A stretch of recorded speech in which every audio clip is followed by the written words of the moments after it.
Débora entrou naquela clínica, carregando o peso de um sonho desfeito, buscando apenas a resposta para o vazio em seu ventre.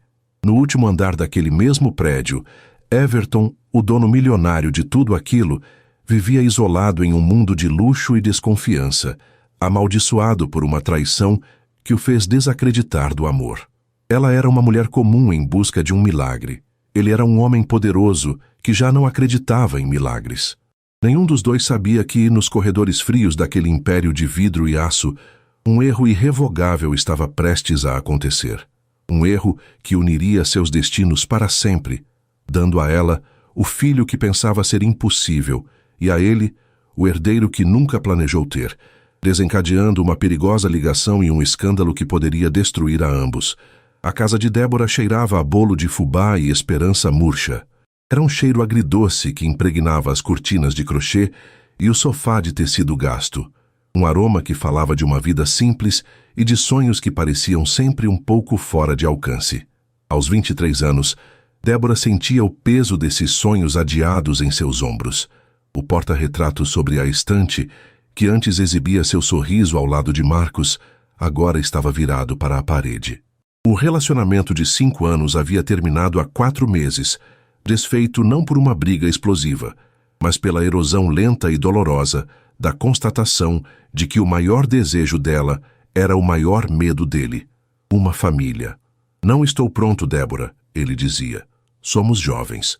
Mas o tempo passava e o não estou pronto se transformou em não sei se um dia estarei.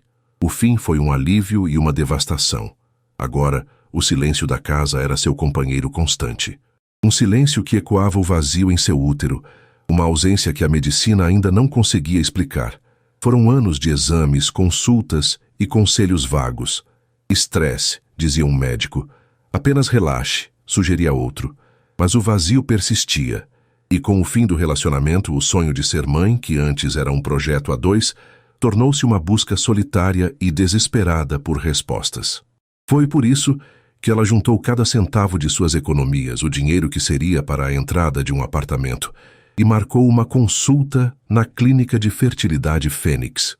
O nome soava como uma promessa, um renascimento das cinzas de seus sonhos desfeitos. Era o lugar mais caro, o mais renomado, a última esperança em seu horizonte. Sua mãe, Dona Helena, com a sabedoria prática de quem criou uma filha sozinha, desconfiava. Minha filha, esses lugares são para gente rica. Eles não se importam com a gente. Mas ao ver a determinação nos olhos castanhos de Débora, ela apenas suspirou e lhe deu a bênção, guardando seus medos para si. Enquanto Débora contava moedas para pagar a consulta, no último andar daquele mesmo edifício de vidro espelhado, Everton Albuquerque comandava seu império. A Clínica Fênix era sua obra-prima, um monumento à ciência, à precisão e ao controle. Aos 34 anos, ele havia construído um nome sinônimo de milagres tecnológicos. Ele dava famílias a quem não podia tê-las, mas o conceito de família, para ele, era apenas uma transação bem-sucedida, um resultado positivo em um gráfico. Sua sala era um santuário de minimalismo frio, paredes de concreto polido, uma mesa de carvalho negro maciço e uma janela panorâmica que emoldurava a cidade como uma maquete sob seu domínio. Everton não acreditava no amor. Não mais. A prova disso estava trancada em um cofre em seu escritório. Um anel de noivado de diamante, devolvido com um pedido de desculpas polido e uma traição que rasgou seu mundo. Isabela, com sua beleza escultural e pedigree impecável, não o havia deixado por outro homem, mas por algo muito pior, a ambição. Ela o trocara por uma oportunidade de negócio, uma aliança familiar que o clã dela considerava mais vantajosa. A ferida anos depois ainda latejava, não com dor de amor perdido, mas com o veneno da desconfiança. Ele aprendeu da maneira mais dura que lealdade e afeto eram moedas de troca no mundo em que vivia. Desde então, ele se fechou. Suas relações eram superficiais, seus dias, metódicos. A única concessão ao futuro que fizera foi pragmática. Armazenara seu próprio material genético na clínica, uma apólice de seguro para um herdeiro que talvez um dia decidisse ter, sob seus termos, sem a bagunça imprevisível dos sentimentos. O telefone em sua mesa tocou, a luz piscando discretamente. Era Ricardo, seu único amigo verdadeiro e advogado. Você não pode se esconder nessa torre para sempre, Everton. A festa de gala do hospital é hoje à noite.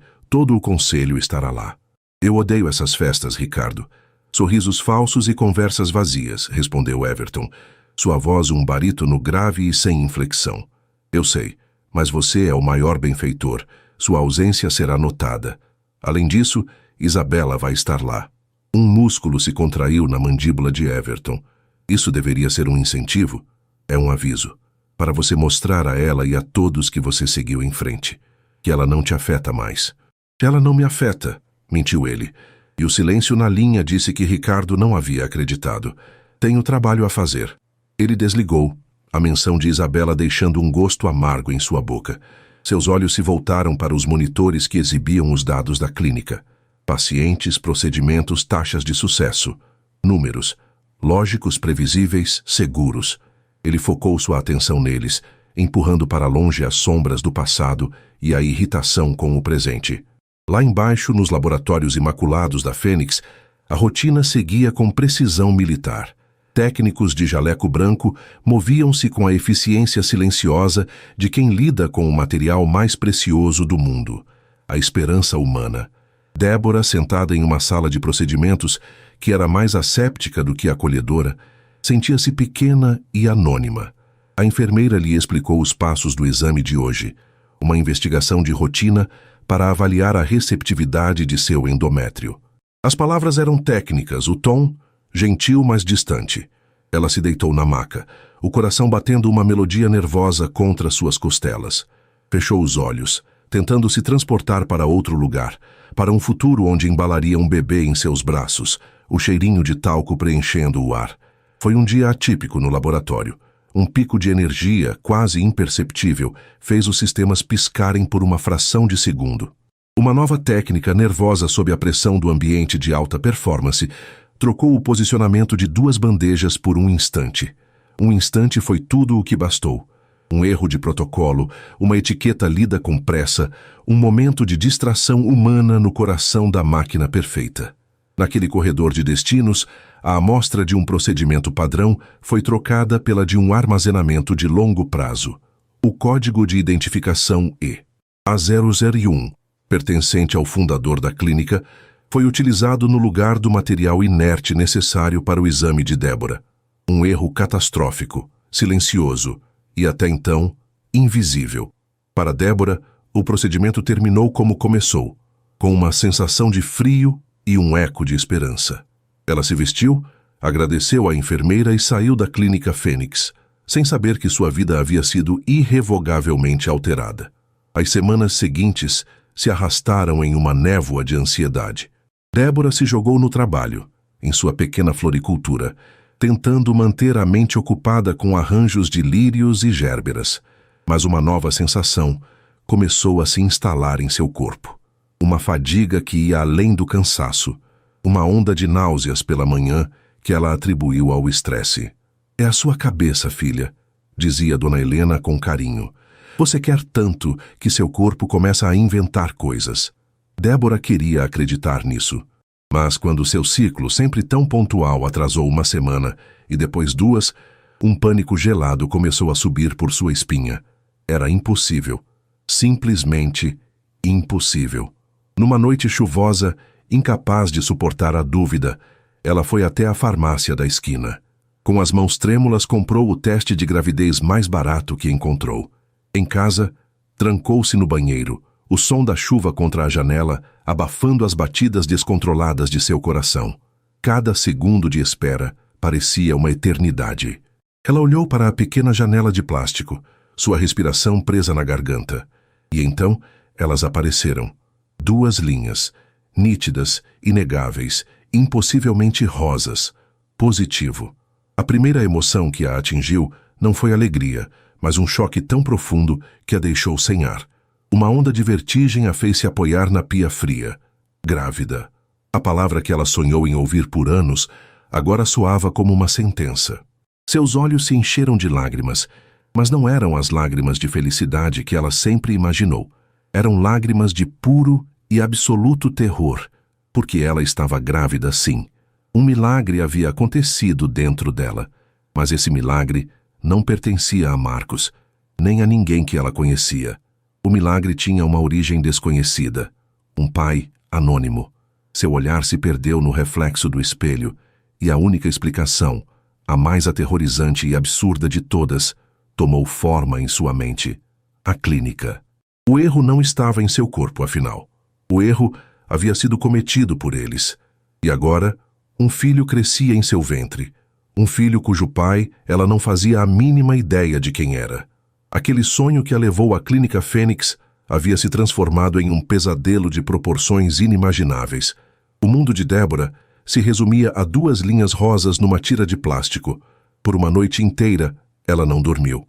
Sentou-se no sofá escuro, a mão pousada sobre o ventre ainda plano, um turbilhão de pânico e assombro guerreando dentro dela.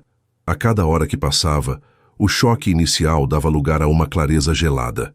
O silêncio não era uma opção. Aquilo não era um problema que desapareceria se ela o ignorasse. Era uma vida que pulsava dentro dela, uma consequência direta de um erro cometido por outros num lugar que prometia precisão e cuidado. De manhã, com olheiras profundas e uma determinação forjada no desespero da madrugada, ela contou tudo à sua mãe. Dona Helena, que estava coando o café, quase derrubou o bule. Seu rosto, normalmente sereno, transformou-se numa máscara de fúria protetora. O quê? Eles fizeram o quê? Sua voz subiu uma oitava. Ah, mas eles vão me ouvir. Isso não vai ficar assim. Fazer isso com a minha filha. Acham que somos ninguém? Que podem brincar com a vida das pessoas e sair impunes? A indignação de sua mãe foi o combustível que Débora precisava. Ela não estava louca. Não estava sozinha. A dor que sentia era válida e a injustiça real. Cuidado com essa gente, minha filha, alertou Dona Helena segurando o rosto de Débora entre as mãos. Gente com dinheiro não pensa como a gente. Para eles, somos números. Vá lá, exija seus direitos, mas não deixe que eles te humilhem. Com o conselho da mãe ecoando em sua mente, Débora voltou à Clínica Fênix. Desta vez, ela não era a paciente ansiosa e cheia de esperança. Era uma mulher com uma missão. O lobby luxuoso que antes a intimidara agora parecia frio e hostil. Ela marchou até a recepção, o coração martelando contra as costelas, mas a voz firme. Eu preciso falar com o dono da clínica, o Sr. Everton Albuquerque. A recepcionista, uma moça de sorriso ensaiado, a mediu de cima a baixo. O senhor Albuquerque não atende pacientes. Se tiver alguma reclamação, pode preencher um formulário. Débora sentiu o sangue ferver. Isto não é uma reclamação que possa ser resolvida com um formulário, disse ela, a voz baixa e carregada de uma intensidade que fez a recepcionista recuar. É sobre um erro de procedimento. Um erro muito grave. Acredite, ele vai querer falar comigo. A insistência funcionou. Após um telefonema tenso e cochichado, Débora foi escoltada por um segurança silencioso até o elevador privativo que levava ao último andar. A viagem para cima foi um borrão de aço escovado e ansiedade crescente. A porta se abriu diretamente em uma antessala que parecia a galeria de um museu de arte moderna. E então, uma secretária de aparência impecável a conduziu para a sala da presidência. O impacto do lugar quase a fez perder o fôlego. A sala era imensa, dominada por uma janela que ia do chão ao teto, oferecendo uma vista espetacular e arrogante da cidade.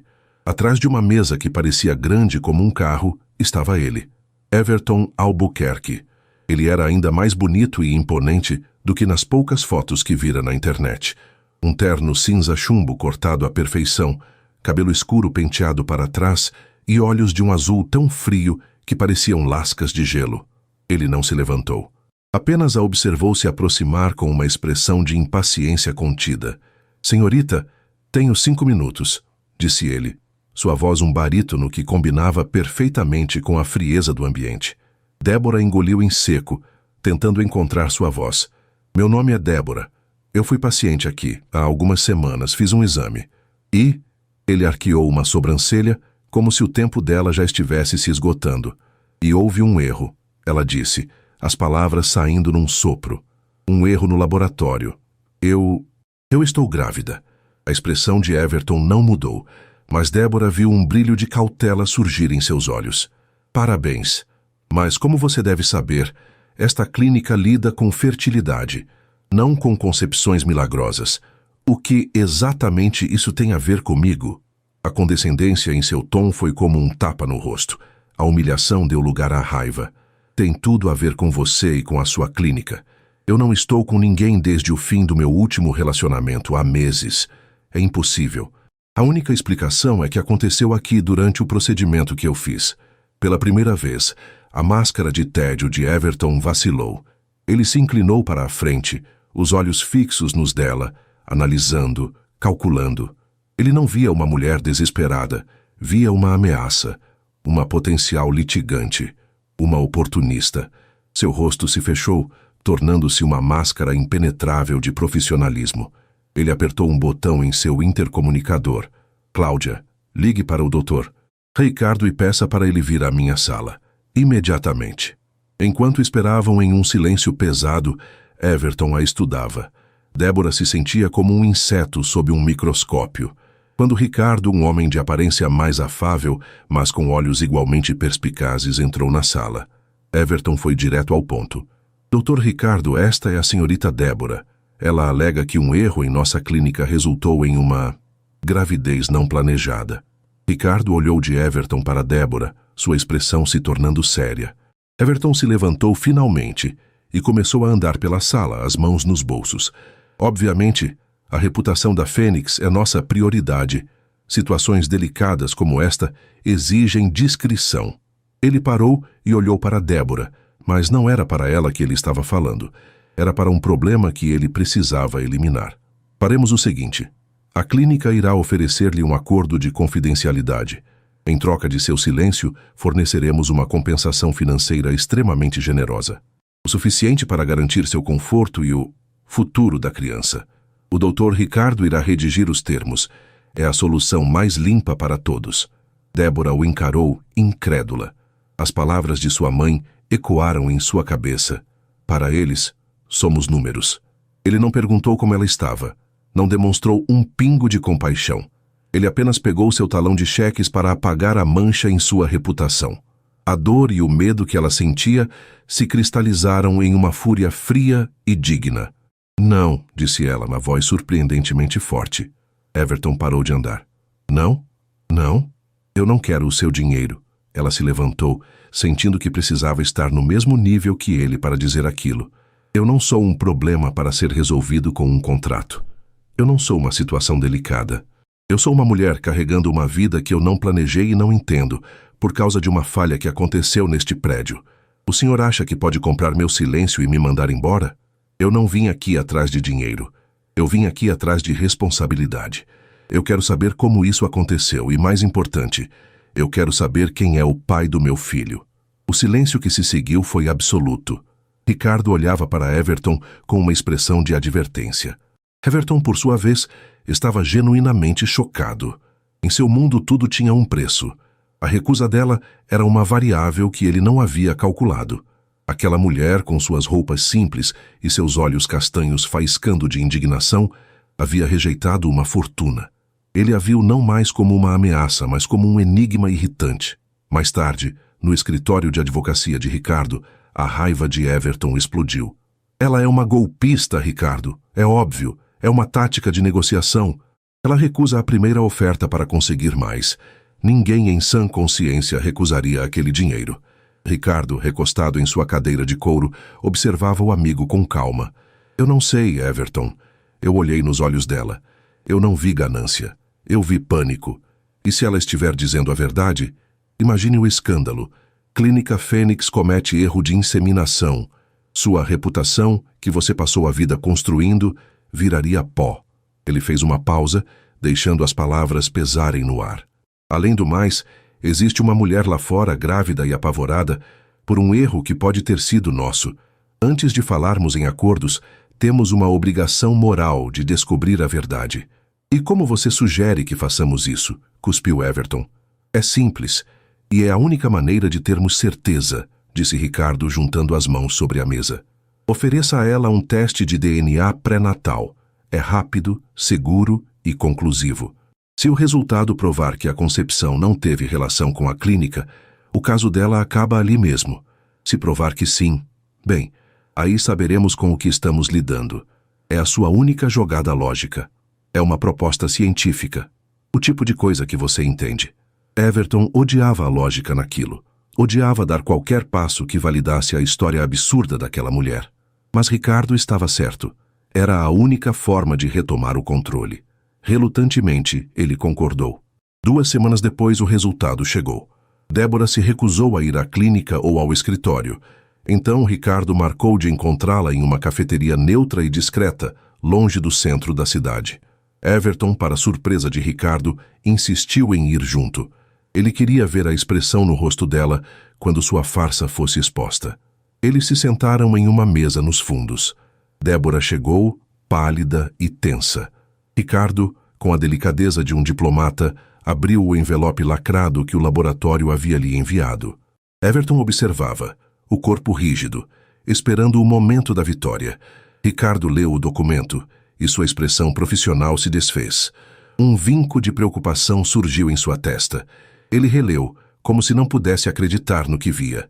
Então, pressionou Everton impaciente. Acabe logo com isso. Ricardo levantou os olhos do papel. Ele não olhou para Débora. Olhou diretamente para seu amigo. Havia um misto de choque e compaixão em seu olhar. Everton, o teste confirma a alegação da senhorita Débora. O procedimento na clínica é inquestionavelmente a causa da gravidez. Um sorriso de escárnio surgiu nos lábios de Everton. Certo. Então agora temos que descobrir qual foi o técnico incompetente que... É mais complicado que isso, interrompeu Ricardo, a voz grave. Ele empurrou o laudo pela mesa. Eles fizeram um cruzamento para identificar a origem da amostra utilizada por engano. Ela pertence ao banco de armazenamento de longo prazo da clínica. Ele fez uma pausa, e o mundo pareceu parar por um instante. A amostra utilizada foi a de código EA001. A sua, Everton. Everton pegou o papel. Seus olhos escanearam as linhas de texto técnico, os marcadores genéticos, as porcentagens. E então, ele viu. Probabilidade de paternidade. 99.999%. O nome impresso ao lado era o seu. O ar fugiu de seus pulmões. O barulho da cafeteria desapareceu. A mulher sentada à sua frente, a golpista, a ameaça, de repente ganhou um novo e aterrorizante significado. Ela não estava apenas carregando o erro de sua clínica. Ela estava carregando seu filho, o herdeiro que ele nunca planejou, nascido da mulher que ele tentou destruir com dinheiro. Sua fortaleza de vidro e aço acabara de ser implodida por dentro. O laudo sobre a mesa da cafeteria era uma bomba silenciosa. Para Everton, o mundo virou de cabeça para baixo. As palavras probabilidade de paternidade 99.999% dançavam diante de seus olhos, zombando de sua vida meticulosamente controlada. Ele, que havia construído muralhas impenetráveis ao redor de seu coração e de seu futuro, acabara de ser invadido por seu próprio legado genético. Débora, por sua vez, sentiu uma onda de náusea que nada tinha a ver com a gravidez. A confirmação era, de certa forma, pior do que a incerteza. O pai de seu filho não era um anônimo. Era o homem frio e calculista à sua frente. Um homem que havia como um inconveniente a ser gerenciado. A volta para a cidade, no carro de luxo de Everton, foi um exercício de silêncio torturante. Ricardo tentava preencher o vazio com banalidades legais, mas Everton permanecia mudo, o olhar fixo na paisagem urbana que passava, sem realmente enxergá-la. Ele não estava mais com raiva. A raiva havia sido substituída por algo muito mais desestabilizador: o caos. Pela primeira vez desde a traição de Isabela, ele não tinha um plano. Ele não tinha o controle. Nos 2 dias seguintes, Everton se trancou em seu escritório. Ele cancelou todas as reuniões. Olhava para a cidade que se estendia sob seus pés, mas tudo o que via era o rosto pálido e assustado de Débora. Uma mulher comum, arrastada para o centro de sua vida por um erro impensável. A lógica de seu mundo, de que tudo podia ser comprado, vendido ou silenciado, havia falhado espetacularmente. Ele não podia comprar a inexistência daquele filho. Ele não podia demitir aquela responsabilidade. Um instinto primitivo, enterrado sob camadas de cinismo e desconfiança, começou a emergir. Uma necessidade feroz de, acima de tudo, controlar a situação. E foi assim que seu novo plano nasceu. Não era um plano sobre sentimentos, mas sobre logística, segurança e supervisão. Ele a convocou para o escritório de Ricardo, um território que ele considerava neutro, embora Débora soubesse que a balança do poder ali ainda pendia inteiramente para o lado dele. Desta vez, o tom de Everton não era de desprezo, mas de uma autoridade fria e inabalável. Há novos termos, ele começou sem rodeios. A partir de amanhã, você se mudará para a minha casa. Débora sentiu o chão sumir sob seus pés. O quê? De jeito nenhum. Eu não vou a lugar nenhum. Não sou sua prisioneira. Não seja dramática, ele retrucou, a voz cortante. Isto não é sobre você nem sobre mim. É sobre a saúde e a segurança da criança. Minha criança. Na minha casa, você terá os melhores médicos do país à sua disposição, 24 horas por dia. Terá uma nutricionista, segurança, um ambiente sem estresse e com zero risco. Você pode garantir isso em sua residência atual. A palavra residência foi dita com uma ponta de desdém que a atingiu em cheio, fazendo-a pensar em sua casinha modesta, nas contas que mal fechavam no fim do mês. Ele estava usando a própria vulnerabilidade dela contra ela. Era uma armadilha perfeita. Ele a encurralou com a única coisa que sabia que ela não poderia recusar: o bem-estar de seu filho. Se ela dissesse não, pareceria uma mãe negligente que colocava o orgulho acima da saúde do bebê. As lágrimas de frustração e impotência arderam em seus olhos. Isso é um pesadelo, sussurrou ela. É a realidade, corrigiu ele, e é a minha condição. Ela cedeu, mas não sem lutar por um fiapo de dignidade. Com condições, disse ela, erguendo o queixo. Minha mãe poderá me visitar quando quiser. E isso é temporário. Assim que o bebê nascer e estiver saudável, eu irei embora. Everton concordou com um aceno de cabeça quase imperceptível. Para ele, eram detalhes insignificantes.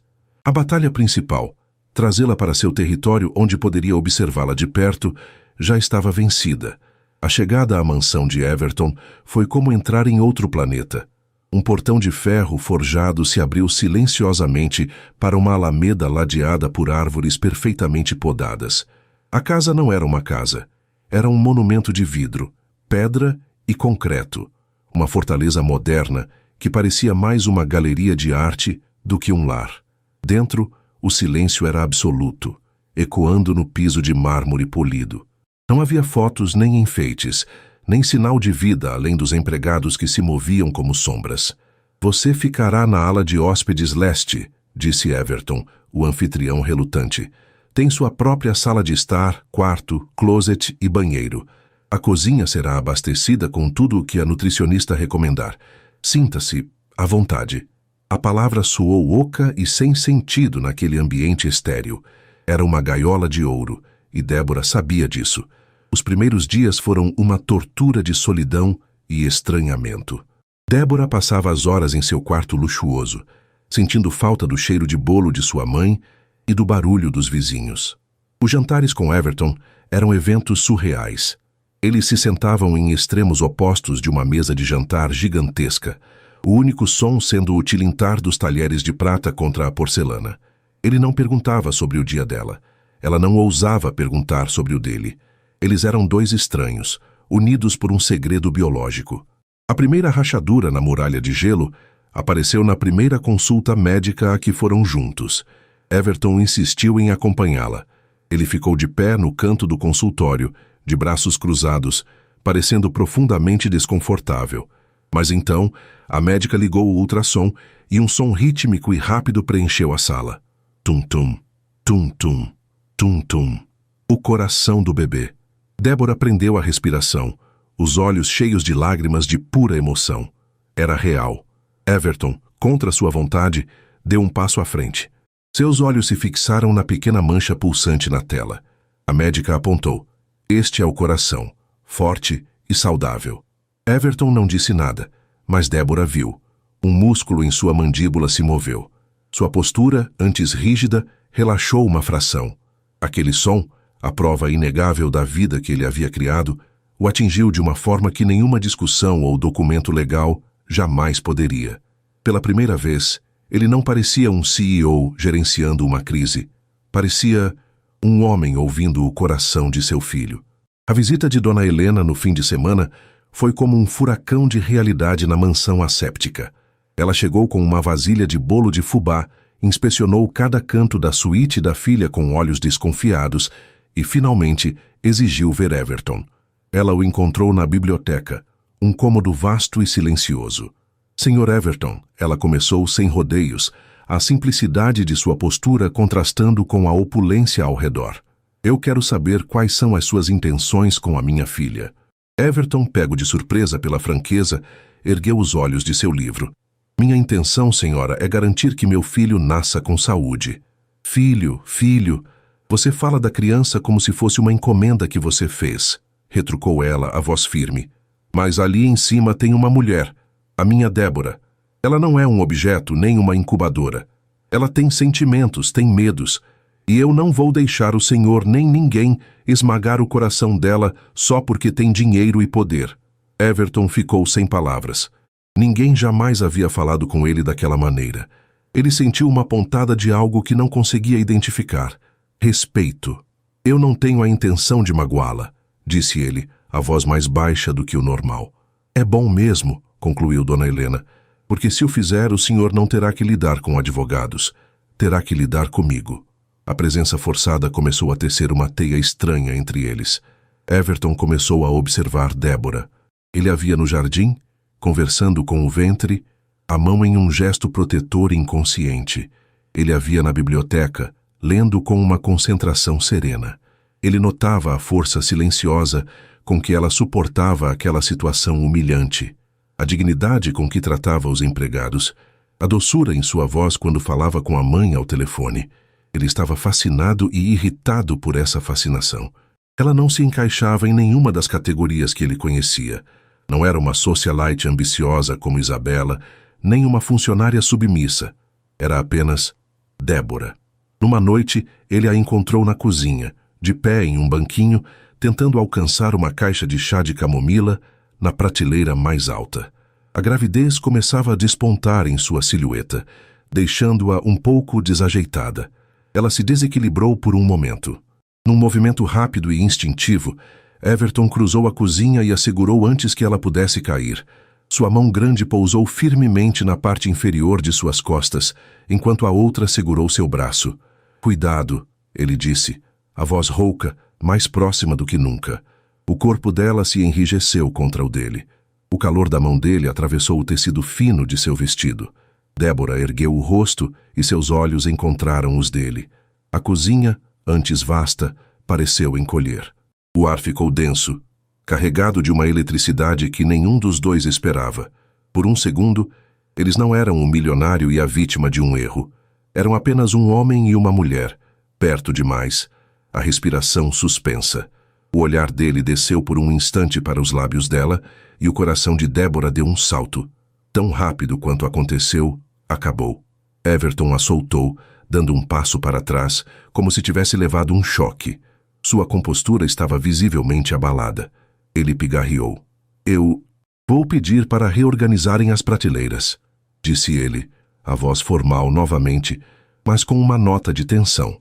Sem esperar resposta, ele se virou e saiu da cozinha, deixando Débora com o coração aos pulos, a pele formigando onde ele a tocara e uma certeza aterrorizante. A convivência naquela gaiola de ouro estava se tornando perigosa de uma maneira que ela jamais previra. O toque acidental na cozinha deixou uma marca invisível em ambos. A barreira de formalidade entre Débora e Everton, antes sólida como uma parede de concreto, agora estava cheia de fissuras. Os jantares silenciosos deram lugar a conversas hesitantes. Ele perguntava sobre as flores que ela gostava. Ela perguntava sobre os livros que ele lia. Eram interações pequenas, quase insignificantes, mas na vastidão silenciosa daquela mansão, soavam como gritos. Everton se pegava procurando por ela, observando-a da janela de seu escritório, enquanto ela passeava pelo jardim. Ele dizia a si mesmo que era vigilância, uma forma de monitorar seu investimento mais volátil. Mas era mentira. Ele estava fascinado pela serenidade dela, uma qualidade que ele há muito tempo havia esquecido que existia. Enquanto uma frágil ponte se construía na mansão, no mundo cintilante da alta sociedade, Isabela Viana, a ex-noiva de Everton, sentia o chão tremer. Ela mantinha uma rede de informantes, pequenas fontes pagas em lugares estratégicos, e a notícia de que uma mulher grávida e desconhecida estava morando na fortaleza impenetrável de Everton lhe chegou como um alarme de incêndio. Everton não fazia nada sem um motivo. E uma mulher misteriosa em sua casa significava uma ameaça direta aos seus planos de longo prazo de reconquistá-lo, ou melhor, de reconquistar o império que vinha com ele. Com alguns telefonemas e a promessa de um bônus generoso a uma enfermeira da Fênix com dívidas de jogo, ela obteve a história completa. O erro, a paternidade, o nome, Débora. A raiva de Isabela foi fria e calculista. Ela não sentia ciúmes do afeto de Everton, sentia fúria por uma peça desconhecida ter invadido seu tabuleiro de xadrez.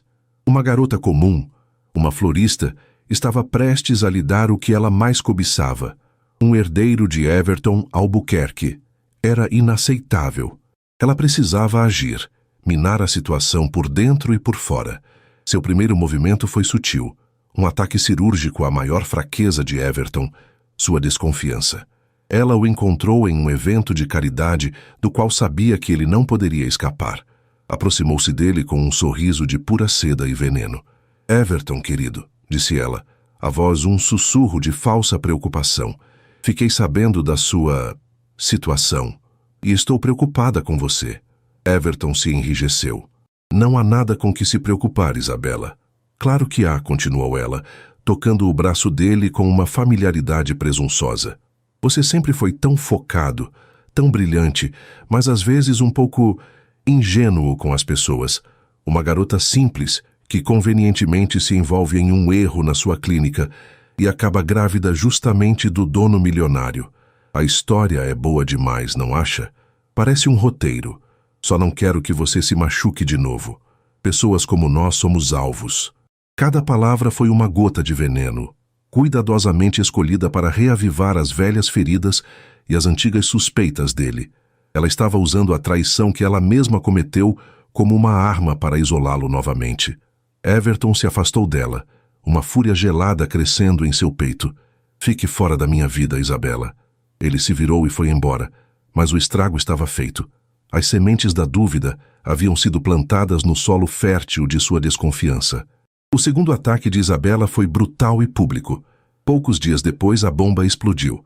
Débora estava na biblioteca lendo um livro sobre jardinagem quando seu telefone começou a vibrar incessantemente com notificações. Eram mensagens de amigos e vizinhos, todas com links para as mesmas matérias. Com o coração na boca, ela clicou em um. A manchete gritava em letras garrafais: "O golpe da barriga, quem é a misteriosa florista que engravidou do milionário Everton Albuquerque?" A matéria era um trabalho de demolição. Usando meias-verdades e citações de fontes anônimas, pintava Débora como uma alpinista social calculista que havia planejado tudo. Havia fotos dela, tiradas com lentes de longo alcance, em frente à sua casa modesta e, pior, caminhando no jardim da mansão, parecendo uma prisioneira. Descreviam-na como uma mulher de origem humilde, com grandes ambições. A humilhação a atingiu como uma força física, roubando-lhe o ar. Seu nome, sua vida, sua honra, tudo estava sendo despedaçado e exibido para o mundo como um espetáculo cruel. Ela estava soluçando, o corpo tremendo quando Everton entrou na biblioteca. Ele já sabia. Ricardo havia ligado, a voz tensa de fúria. Ele viu o tablet nas mãos trêmulas de Débora, as lágrimas escorrendo por seu rosto. "É isso, não é?" disse ela, a voz embargada de dor e acusação. "É isso que você pensou de mim desde o primeiro dia. E agora o mundo inteiro pensa também. Que eu sou uma golpista, que eu armei tudo isso." Ela o encarou, esperando ver em seus olhos a confirmação de seus piores medos. O triunfo frio de quem sempre esteve certo. Everton ficou parado, o conflito estampado em seu rosto. As palavras de Isabela, tão lógicas em sua maldade, ecoavam em sua mente.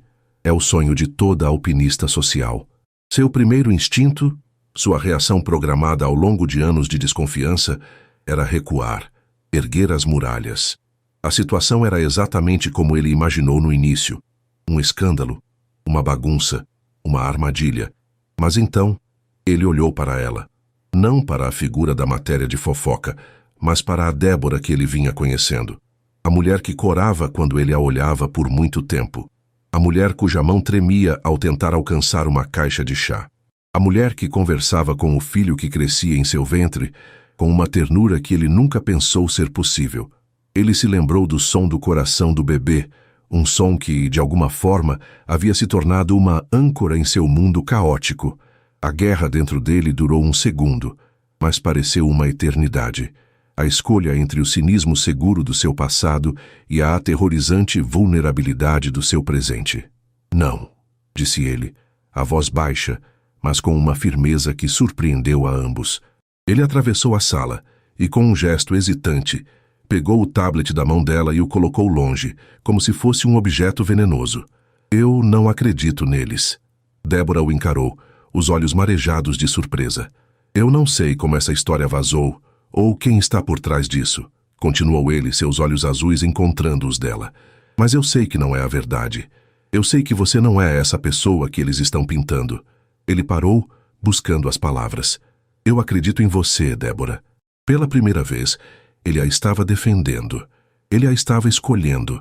Não era uma declaração de amor, mas era algo talvez mais significativo.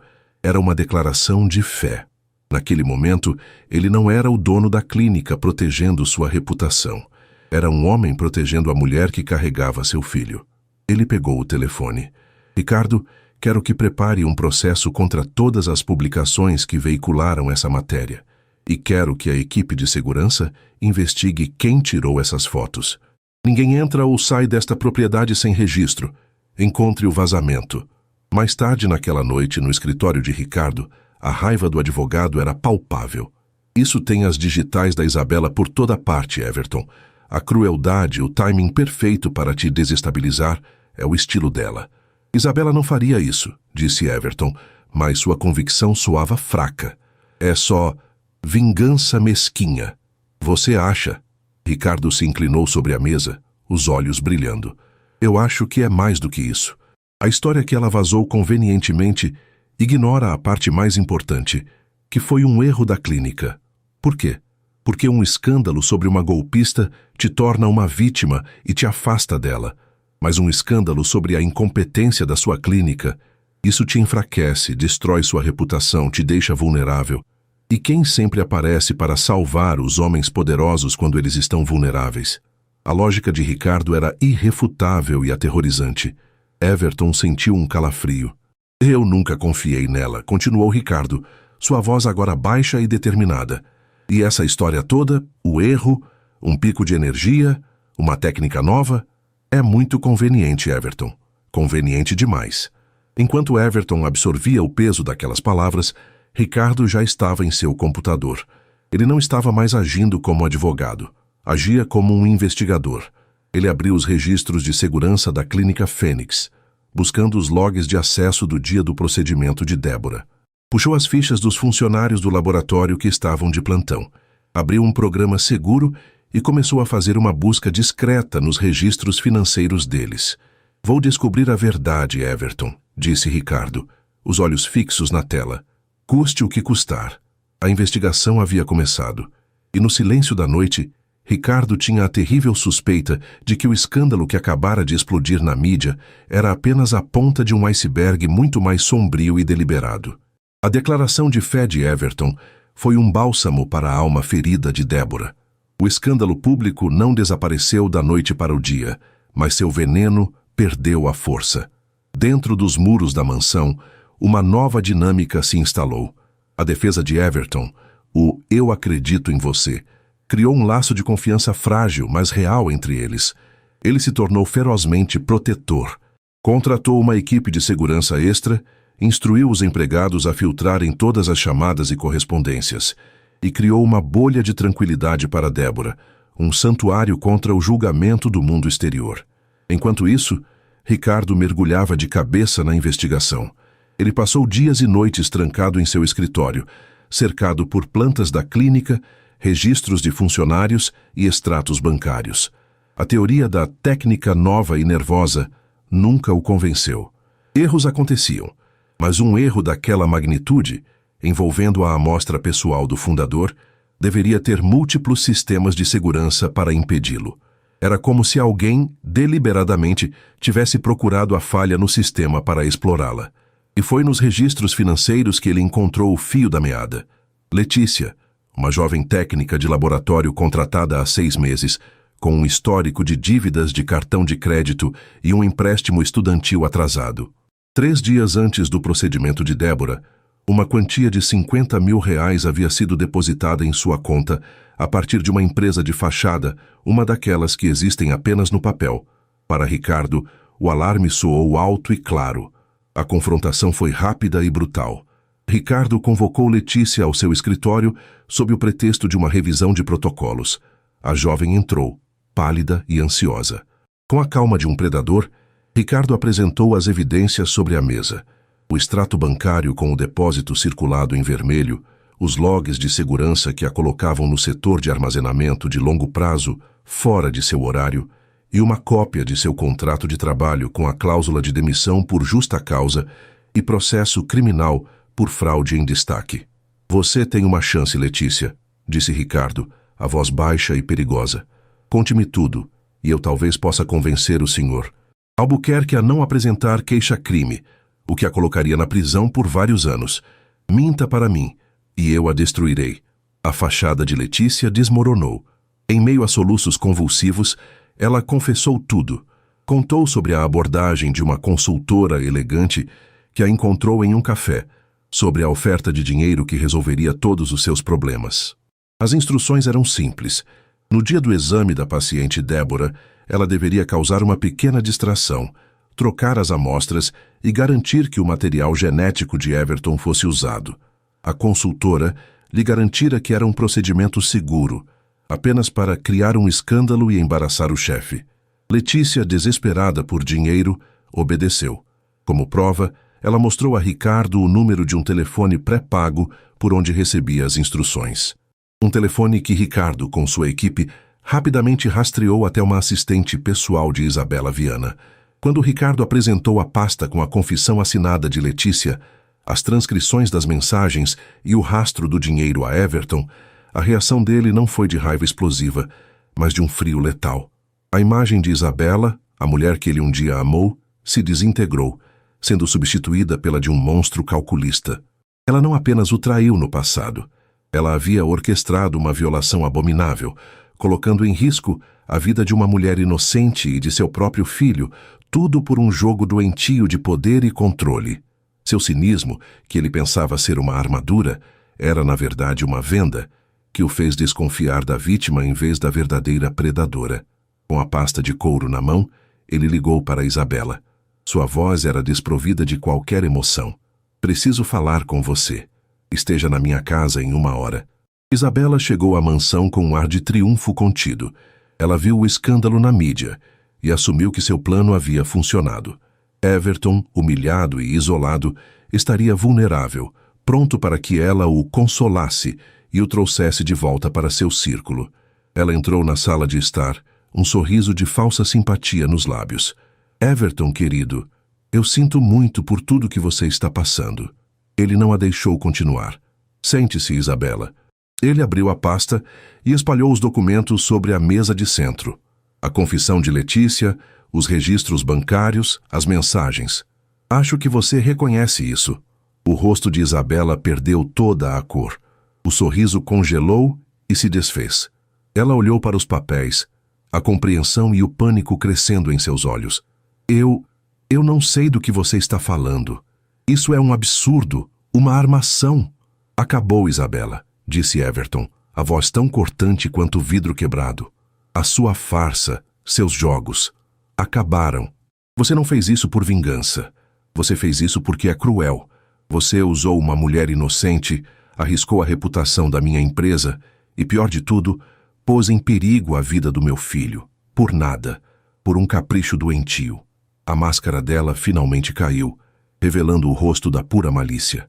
Aquela mulherzinha não te merece, cuspiu ela, a voz estridente. Uma ninguém. Eu fiz o que era preciso para proteger o que é nosso, para te livrar dela. Não existe nós, disse Everton, levantando-se. E nunca mais vai existir. Ricardo vai entrar em contato com seus advogados.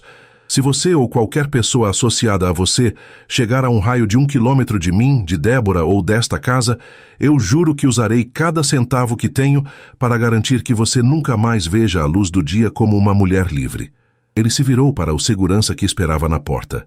Acompanhe a senhora Viana para fora e garanta que ela nunca mais passe por estes portões. Com o veneno finalmente expurgado de sua casa, Everton sentiu um peso esmagador, não de alívio, mas de culpa. Ele havia permitido que a sombra de Isabela contaminasse seu julgamento, fazendo-o tratar Débora com uma frieza e desconfiança que ela nunca mereceu. Ele precisava consertar aquilo. Ele a encontrou no jardim, o lugar que se tornara o refúgio dela, sentada em um banco de pedra sob um carvalho antigo. A luz do fim da tarde dourada filtrava pelas folhas, iluminando seu perfil sereno. Ele se aproximou devagar, o coração pesado. Débora, ele começou, a voz rouca, eu preciso te contar a verdade e preciso te pedir perdão. Ela se virou, surpresa pela dor crua em sua voz. Ele se sentou ao lado dela e, pela primeira vez sem nenhuma barreira, abriu seu coração. Contou-lhe tudo, sobre a sabotagem deliberada de Isabela, sobre a funcionária subornada, sobre como o erro nunca fora um acidente. Contou como o escândalo na mídia fora o segundo ato do plano cruel dela. Eu sinto muito, disse ele olhando-a nos olhos, sua alma exposta. Eu fui um tolo, fui cego pela minha própria amargura. Eu te julguei, te tratei como uma adversária, e o tempo todo você era a única vítima inocente em tudo isso. O meu passado quase me fez cometer o erro de perder a única pessoa que me fez sentir algo de verdade em anos. Ele fez uma pausa, a emoção embargando sua voz. Você entrou nesta casa, neste mundo frio que eu criei, e trouxe cor a ele. Você e nosso filho. Vocês me acordaram, me transformaram. Perdoe-me, Débora, por tudo. Débora o ouvia, o queixo tremendo, as lágrimas escorrendo silenciosamente por seu rosto. Eram lágrimas não de tristeza, mas de uma compreensão avassaladora. Ela via diante de si, não o milionário arrogante, mas um homem ferido, arrependido, despido de toda a sua armadura. Num gesto instintivo, ela estendeu a mão e tocou seu rosto. O contato foi elétrico. Aquele simples toque de perdão foi tudo o que ele precisava. Everton segurou a mão dela, entrelaçando seus dedos nos dela. Ele se inclinou, e o mundo inteiro pareceu desaparecer, restando apenas os dois naquele jardim dourado. Ele a beijou. Não foi um beijo hesitante ou incerto. Foi um beijo carregado de tudo o que não havia sido dito. O pedido de desculpas, o perdão, a gratidão, o medo da perda e a descoberta de um sentimento novo e avassalador. Foi um beijo apaixonado, que selava o fim de um pesadelo e prometia o começo de um sonho. Pela primeira vez, eles não estavam mais unidos por um erro, mas por uma escolha. A escolha de seus corações. O beijo no jardim não foi um ponto final, mas o verdadeiro começo. Com a verdade revelada, o ar na mansão mudou. A tensão que antes pairava como uma névoa constante se dissipou, substituída por uma intimidade terna e hesitante. Eles estavam aprendendo a navegar neste novo território, não mais como adversários em um acordo complexo, mas como duas pessoas que haviam encontrado um no outro um porto seguro em meio à tempestade. Na manhã seguinte, Everton não era mais o homem paralisado pela desconfiança, mas um homem movido por um propósito claro: proteger sua nova família. A primeira ordem do dia foi a erradicação final da ameaça de Isabela. Em uma reunião com Ricardo, ele foi implacável. Não queria uma batalha judicial pública que arrastaria o nome de Débora pela lama novamente. Queria a aniquilação, silenciosa e total. Ricardo enviou um dossiê completo para o escritório de advocacia que representava a família Viana. O dossiê continha a confissão de Letícia, as provas da conspiração, do suborno e da difamação. A mensagem era clara. Isabela desapareceria da vida deles e de qualquer círculo social que compartilhassem, ou enfrentaria acusações criminais que a levariam não só à ruína financeira, mas à prisão. Encurralada, a família Viana, mais preocupada com o próprio nome do que com a filha descontrolada, concordou. Isabela foi enviada para um retiro prolongado na Europa, efetivamente exilada. O segundo passo foi recuperar a honra de Débora. Everton emitiu um comunicado oficial à imprensa. O texto, redigido por Ricardo, era uma obra-prima de precisão legal e sinceridade comovente. Nele, Everton confirmava a gravidez e sua paternidade, mas revelava que a situação havia sido resultado de um ato criminoso dentro da clínica, uma sabotagem deliberada. Ele anunciava que a funcionária responsável havia sido identificada e entregue às autoridades, e que a recente campanha difamatória na mídia era parte da mesma trama maliciosa, orquestrada por um terceiro, com a intenção de ferir a ele e, principalmente, a senhora Débora. Ele finalizava o comunicado afirmando seu total apoio e compromisso com Débora, a mulher que ele amava e respeitava, e pedia que a privacidade deles fosse respeitada enquanto aguardavam ansiosamente a chegada de seu filho. A história explodiu, mas desta vez a narrativa era deles. Débora não era mais a golpista, era a vítima heroína. Everton não era o milionário enganado, era o protetor leal. A opinião pública, sempre ávida por um bom drama com uma reviravolta, abraçou a nova versão. O escândalo se transformou em um romance épico. Com o mundo exterior finalmente em ordem, a vida dentro da mansão floresceu. Os últimos meses de gravidez foram um período de descoberta.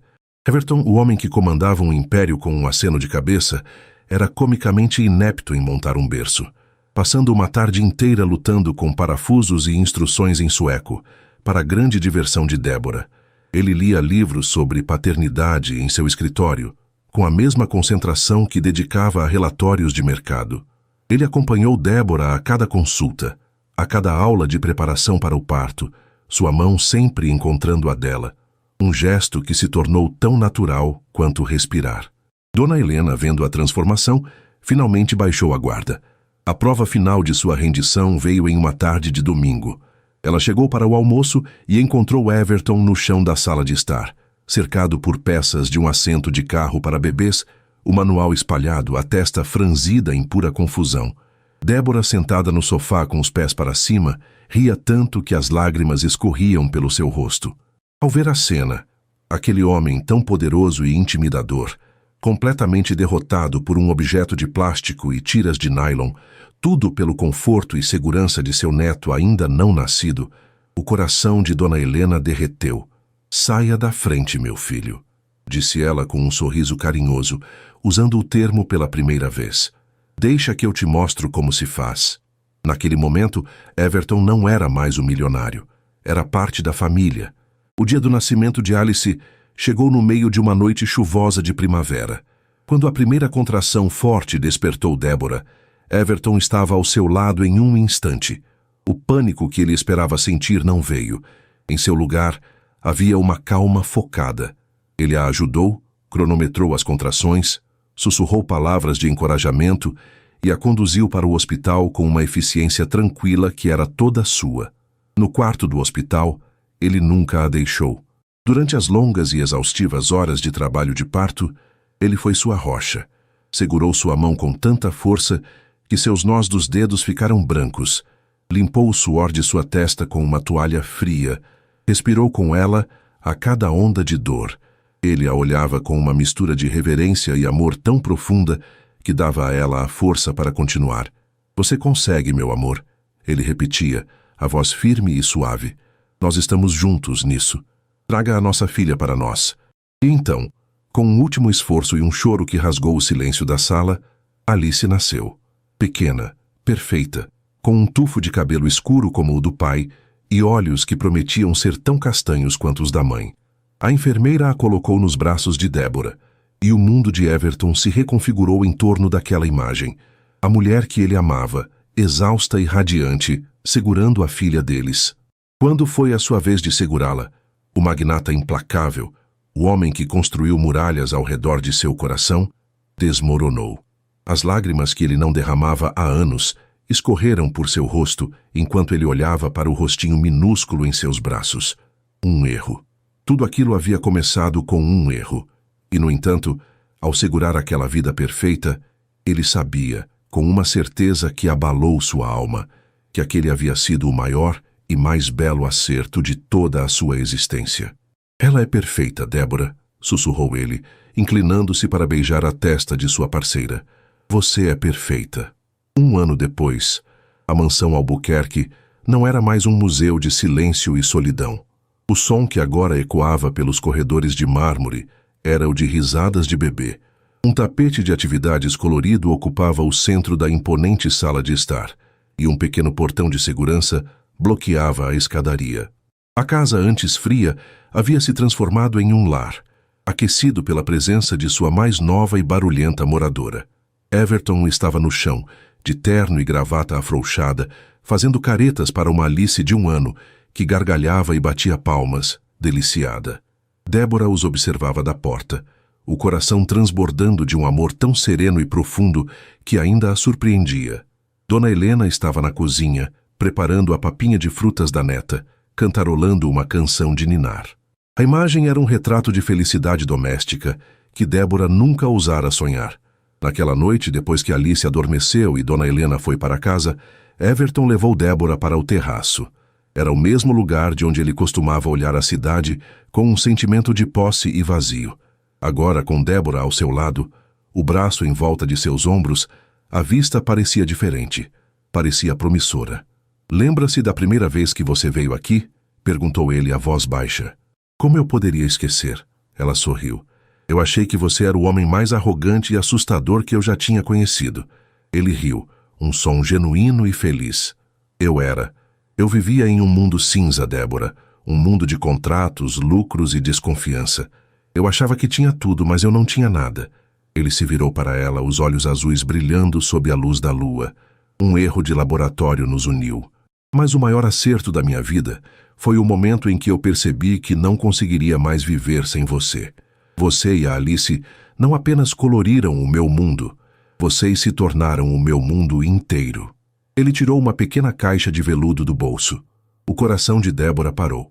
Ele se ajoelhou ali no terraço de sua fortaleza, não mais um rei em seu castelo, mas um homem vulnerável diante da mulher que amava. Débora, você me ensinou a confiar, a sentir e a amar novamente. Case-se comigo. Não por causa da Alice, não por um contrato, não por obrigação. Case-se comigo porque eu te amo, mais do que eu jamais pensei que fosse possível amar alguém. Torne esta família, que nasceu do caos, em uma família para sempre. Com lágrimas de alegria escorrendo pelo rosto, Débora sussurrou a única resposta possível.